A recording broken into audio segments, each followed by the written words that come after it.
राम। हरिओम बच्चा। बाबा परेशानी हल करो। मैं पूजा में विलीन रहता हूँ। अच्छा मंदिर में रहता हूँ। ठीक। सुबह के टाइम मत जाया करो। नहीं नहीं, काम बताओ कैसे याद किया बच्चा? बच्चा ने आज इसलिए किया, सांस के मरीज अच्छा, के भविष्य जानना है। भविष्य जानो। काम धंधे की भी बता देंगे। हाँ बताओ आप। नाम बताओ अपना। हमारा नाम महेंद्र।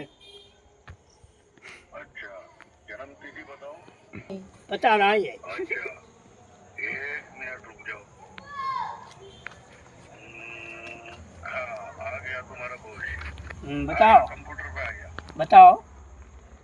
काम धंधे की तो बेटा ऐसा है, हाँ बस तू तेल चटाई लेके बैठ जा रोड पर, कार्ड बनाने लग जा। कार्ड। जब तेरा काम धंधा सही चलेगा। अच्छा अच्छा, कार्ड लुका करी। काले लंडू वाले से बक!